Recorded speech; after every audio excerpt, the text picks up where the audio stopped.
यह सुखनासोपदेशः का 9वां भाग है।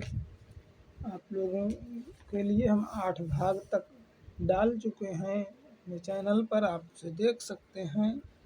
प्लेलिस्ट में 8 भाग तक है, 9वां भाग डालने चल रहे हैं, आप लोग इसे भी देखिए। पुरः पताका सर्व अविनयानाम् उत्पत्तिनिम्नगा क्रोधवेगग्रहणानाम् अपान भूमि विषयामधूनां संगीतशाला भ्रुविकारनाट्यानाम् अवासादरी दोषशीविषाणाम् उत्स्वरेण वेत्रलता सत्पुरुषव्यवहाराणाम् अकालप्रविद्य गुणकलहंसकानां विसर्पणभूमिर्लोकापवादविस्फोटकानां प्रस्तावनाकपटनाटकस्य कदालिकाकामकारिणः वध्यशालासाधुभावस्य राहुजिह्वा धर्मेन्दुमण्डलस्य। ये इसकी संस्कृत व्याख्या और हिंदी व्याख्या, और ये इसका हिंदी अनुवाद। ये आगे का। न हितां पश्यामि यो हि अपरिचित अनया न निर्भरम उपगूढ़ा यो वा न विप्रलम्भः नियमितम् आलेख्यागता अपि चलति पुस्तकमयी इंद्रजालम् आचरति उत्कीर्णा अपि विप्रलभते श्रुत्या अपि अभिधत्ते चिंतिता अपि वंचयति एवं विधायपि च अनया दुराचारया कथम अपि दैववशेन परिगृहीता विक्लवा भवन्ति राजानः सर्वविनय अधिष्ठान्तांच गच्छन्ति। अर्थ पे आ जाइए, देखिए। पुरा पताका सर्व विनयानाम उत्पत्ति निम्नगा क्रोध वेग ग्रहणानाम। पुरा पताका सर्व अभिनयानाम, यह सभी अभिनयों की पताका, अग्र पताका रूप है। पुरा शब्द अग्र शब्दार्थे प्रयुक्ता। पुरा पताका अग्रवैजयंती इत्युक्ते आगे फहराने वाली पताका। सर्व अभिनयानाम अर्थात यह लक्ष्मी सभी अभिनयों की पताका रूप है, अग्र पताका रूप है। आज की भाषा में कहें तो यह लक्ष्मी लाइसेंस है सभी अभिनयों का, एक प्रकार से। जैसे रथादि में आगे पताका लगी होती है, उस पताका को देखकर उसके पृष्ठगामी सेना आदि का संकेत प्राप्त हो जाया करता है। उसी प्रकार से इस लक्ष्मी को देख करके, अर्थात जिसके पास धन है वह अभिनयी होगा, यह अभिनयी का लाइसेंस है तो वह अभिनयी होगा, ये निश्चित है। उत्पत्ति निम्नगा क्रोध वेग ग्रहाणाम, यह क्रोध के ग्राहों के उत्पत्ति के लिए, यह क्रोध रूपी ग्राहों के उत्पत्ति के लिए, ग्राह अर्थात मगरमच्छ आदि जानवरों को कहते हैं जो भयंकर जलीय जानवर हैं। ग्राहों की उत्पत्ति के लिए नदी है ये लक्ष्मी। क्रोध रूपी ग्राहों की उत्पत्ति के लिए नदी का कार्य करती है। अपान भूमि विषयाधूनाम, यह अपान भूमि है विषय मधुनाम, विषय भोग रूपी मदिरा के लिए, विषय भोग रूपी मदिरा के पान करने के लिए अपान भूमि है। संगीतशाला भ्रू विकार नाट्यानाम, यह संगीतशाला है विकारों को उत्पन्न करने के लिए, विकारों की जननी है। भ्रु विकार रूप नृत्यों की संगीतशाला है यह। अवसादरी दोषासी विषाणम, यह दोष रूप सर्पों के निवास का स्थान है, अर्थात दोषों की जननी है, दोषों के लिए निवास के लिए गुफा रूप है, दोषों को पालने वाली है। आगे बता रहे हैं, उत्सरण वेत्रलता सत्पुरुष व्यवहाराण, यह सज्जनों के व्यवहारों को हटाने के लिए वेत की छड़ी है। अलंकार प्रविड गुण कलह हंस का नाम, यह गुण रूपी हंसों को दूर भगाने के लिए अकाल के समय की वर्षा ऋतु है, अर्थात बिना मौसम के वर्षा है, गुण रूपी हंसों को दूर भगाती है ये। विसर्प भूमिर्लोकापवाद विस्फोट का नाम, यह जगनिंदा फैलाने वाली, लोकोपवाद फैलाने वाली, फोड़ों के फैलने का स्थान है। से शरीर में फोड़ों के फैलने का स्थान होता है, उसी प्रकार से संसार में लोकोपवाद को, लोक निंदा को, जगनिंदा को फैलाने के लिए यह स्थान है, अर्थात आधारशिला है निंदा को फैलाने के लिए। क्योंकि जब क्रोध रूपी दुर्गुण आ जाएगा व्यक्ति के अंदर, अहंकार आ जाएगा और विषय भोग में वो लगा रहेगा, तो निश्चित रूप से उसकी जगनिंदा होगी, जगत में उसकी निंदा होगी, तो निंदा के लिए आधारशिला का कार्य करने वाली है। आगे बता रहे हैं, कहाँ पहुँचे थे हम, अकाल प्रविड गुण कलहंसका नाम, विसर्प भूमिर्लोकोपवाद विस्फोटका नाम, प्रस्तावना कपट नाटकस्य कदलिका कामकारिणः, यह कामदेव रूपी हाथी के लिए कदलीवन है, अर्थात काम को उन्मत्त करने के लिए यह वन है।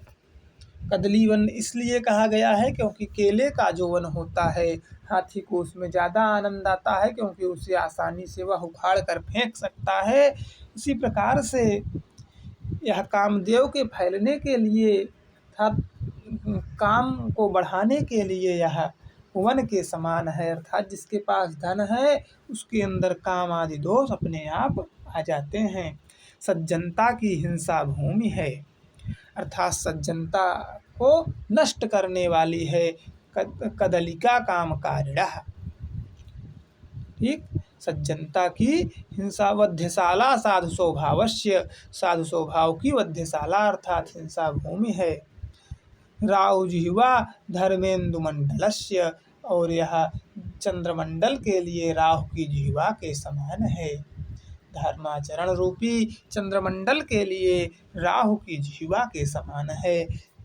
क्या क्या इसमें बुराइयां, क्या क्या कमियां बताई गई कि यह सभी अभिनयों की अग्र पताका है, क्रोध के उत्पत्ति के लिए नदी रूप है, विषय भोग में विषय रूपी मदिरा के पान के लिए अपान भूमि अर्थात मदिरालय है, संगीतशाला है यह भ्रू विकारों के उत्पत्ति के लिए, अवसादरी दोष विषाणाम, यह दोषों के उत्पत्ति का स्थान है, उस उत्सरण वेत्रलता सत्पुरुष व्यवहाराणाम, सत्पुरुषों के लिए वेत की, सत्पुरुषों के सद्गुणों को हटाने के लिए वेत की छड़ी है। अकाल प्रविद्या गुण कला हंस का नाम, और गुण रूपी हंसों को दूर भगाने के लिए बिना मौसम के बारिश है, बिना मौसम की बरसात है। विसर्पण भूमिर लोक अपवाद विस्फोट का नाम, जैसे फोड़ों के लिए जगनिंदा रूपी फोड़ों के फैलने के लिए स्थान है, अर्थात यह लोक में निंदा फैलाने के लिए स्थान प्रदान करती है, लोक में निंदा फैलाने को बढ़ावा देती है। जिसके अंदर ये सब दुर्गुण पीछे बताए गए जो दुर्गुण हैं ये सब आ जाएंगे और निश्चित रूप से उसकी लोक निंदा होगी, कहने का आशय ये है। अकाल प्रविद्या गुण कलहंसानां सर्वभूमिर्लोक अपवाद विस्फोटकानां प्रस्तावना कपट नाटकस्य। कपट के लिए यह भूमि है, कपट रूपी नाटक की यह प्रस्तावना है। कपट को उत्पन्न करने वाली है कदलिका कामकारिणः, और कामदेव के लिए कदली वन है। कामदेव रूपी हाथी के लिए, करिण माने हाथी होता है, कामदेव रूपी हाथी के लिए यह कदली वन है। वध्यशाला साधु स्वभावस्य, साधु स्वभाव को नष्ट करने की वध्यशाला अर्थात हिंसा भूमि है। राहु जिह्वा धर्मेन्दु चंद्रमंडलस्य, धर्म रूपी चंद्रमंडल के लिए राहु जिह्वा के समान है। अगला पैराग्राफ देखिए ये वाला। न हिताम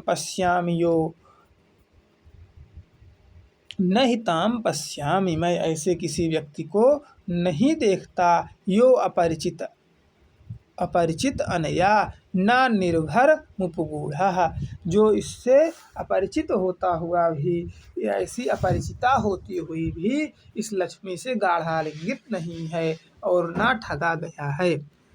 अर्थात इस लक्ष्मी जी ऐसे हैं कि इनसे सभी ठगे गए हैं। ऐसे किसी व्यक्ति को नहीं देखा गया जो इनसे ठगा ना गया हो। यो वा ना विप्रलब्धः, ऐसा कोई नहीं है जो इनसे ठगा नहीं गया है। नियतम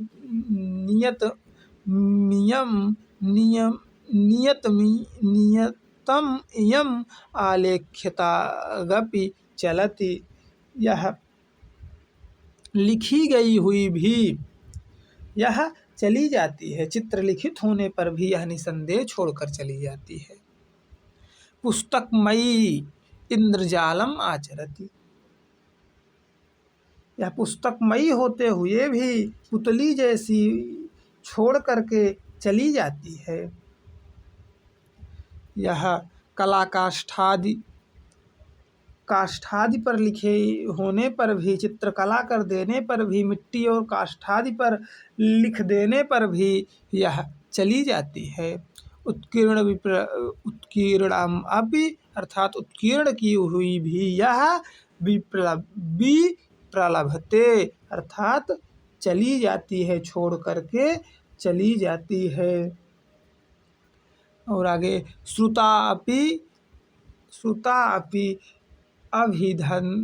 अभिसंधत्ते, सुनी हुई भी, अर्थात कोई कह दे, कोई बता दे कि आपको लक्ष्मी मिलेगी, तब भी यह चली जाती है, खिसक जाती है, नहीं मिलती है। ठीक। चिंतिता अपि वंचयति, जो चिंतित रहता है इसके लिए उसको भी यह वंचित कर देती है अपने से, अर्थात उसको भी नहीं प्राप्त होती है।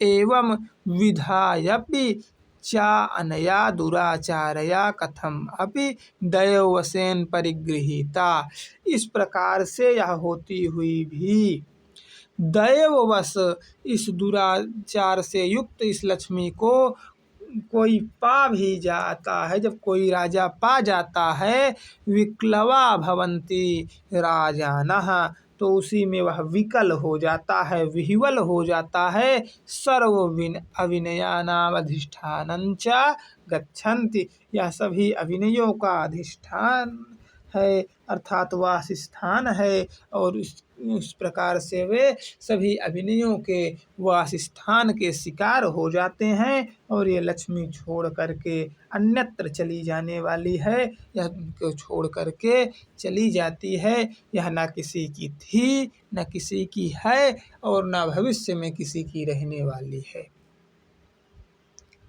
ये लक्ष्मी चंचला है, ये छोड़कर चली जाती है। कहने का आशय ये है कि जब तक संसार में रहे व्यक्ति इसका त्याग भाव से भोग करे और इसमें आसक्त ना हो और इस पर अहंकार ना करे, क्योंकि यह क्षण मात्र में नष्ट हो जाने वाली है। किस प्रकार से नष्ट हो जाने वाली है हमें तो नहीं लगता कि सुखनाथ मंत्री के जैसा किसी ने बताया होगा, बाणभट्ट जी के लक्ष्मी की व्याख्या किसी ने की होगी, हमें तो ऐसा आज तक किसी ग्रंथ में नहीं देखने को मिला। बड़ी ही सुंदर व्याख्या बाणभट्ट जी ने यहाँ पर की है। आज के लिए इतना ही, मिलेंगे अगले भाग में। जय माता दी।